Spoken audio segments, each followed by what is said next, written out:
Hello, hello, and welcome back to the channel. As most of you know, I'm Topher. And for those of you who don't know and just randomly decided to click on my video, welcome to the channel. I'm Topher. Thank you for stopping by. So we're here to do a reaction, and we're diving into the final episode of the Novelist slash the Pornographer, episode 6. And I've had quite just a little binge session here today. Like I said in episode 1, and 2, and 3, and all the others I watched today, I plan to just watch like 1, maybe 2 episodes. Just to, get my feel for things, get a little taste of it, and, record other things I had on my schedule for today. But, yeah, that didn't seem to happen. I just binged through the entire series and, I regret nothing.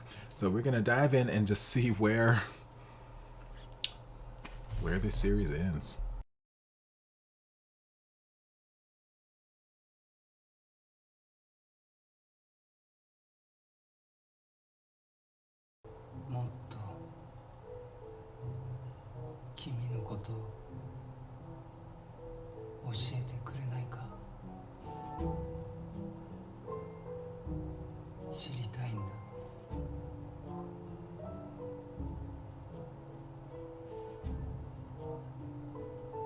What you wanna know?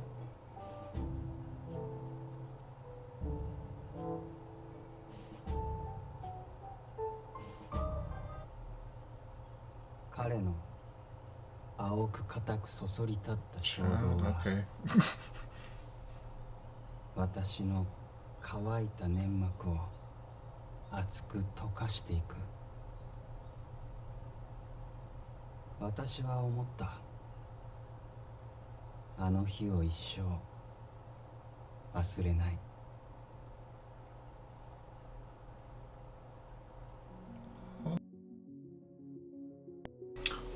Okay. I'm not sure how I feel about the ending.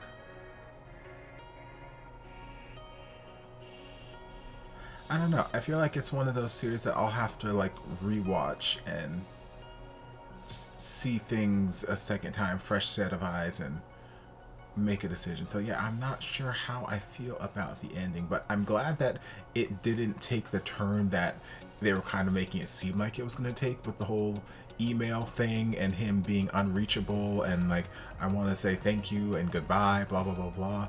No, it just turned out that he's bad with technology and he accidentally hit send on the email before he was done, writing it. So okay, that's better. And I like that they did get to have that last bit of conversation, that last night together, and just share that moment. Because the first time that they did, the sexy time, it was so tainted. It was so tainted by all of just the lying and negativity and shenanigans that were going on. Like it was, and it felt tainted. It didn't feel like the true, authentic, like first time with them. Because I remember thinking when it was going on, like, man, this could have been so beautiful for you two if you had just been honest, if you had just stopped all this fighting and whatnot and, trying to push him away. Like, it could have been so beautiful, but then you went and took this turn and you're trying to show him, like, the dark, negative side of things. And, like, so, like, I'm glad that they got to have this moment where it was, like, yes, just a real, honest moment together, and it was beautiful. Beautiful, beautiful, beautiful. And yeah, it's unfortunate that they couldn't make things work. They couldn't be together. But I feel like them going into that final night together, they had a mutual understanding of it. It seemed like they knew that, okay, well, yes, even though we're doing this, we're spending this time together, we're cuddling, whatever, I'm still going on my way. I'm going to go to my family's farm. You need to go and, make sure you have a good life. You have a promising future. And yeah, that's kind of where things left. He wrote the book. He wrote the book, and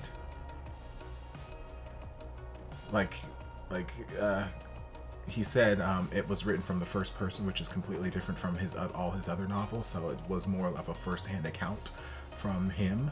And yes, while some of it was, I'm sure terribly sexual for the sake of being sexual, pornographic novels, there was still some realness there. It's like, it was a night that I never thought that I think I would never forget, or something along those lines. And it's like, yeah.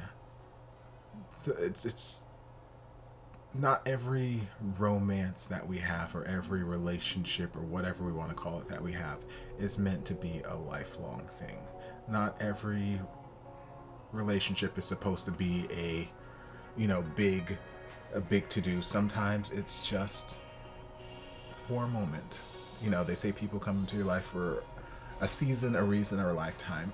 And sometimes the reason isn't a very long-winded reason, and I feel like that was the case with these two. It was very much they came into each other's life for a reason, for Kojima to just get to get motivation, or to help get him over this writer's block or whatever, and maybe to realize that closing himself off from love, or being affectionate with people, and not having to reserve himself to being lonely the rest of his life is important.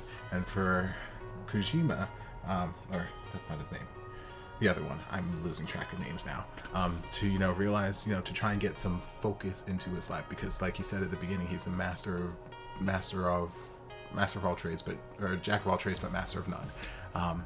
And it's like he just needed some sort of direction. He didn't know what he wanted to do with life. He was just kind of floating through. So all in all, a nice series, and the title will make you think something completely different from what the series actually is. Yes, that was like the catalyst, primary work in the series, but the series wasn't about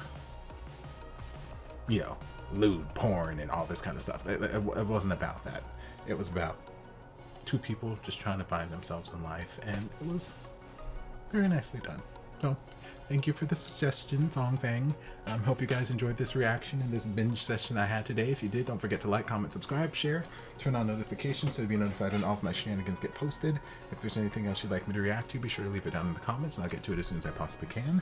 If you'd like to support the channel in other ways, you're more than welcome to join us over on Patreon. You don't have to, but you're more than welcome to if you want to. And I'll see you guys in my next video. Love you. Mwah. And before you guys go, a shout out to my amazing patrons. I can't begin to express how thankful I am for your support. And if you guys would like to join us over on Patreon, the link is down in the description. Love you guys.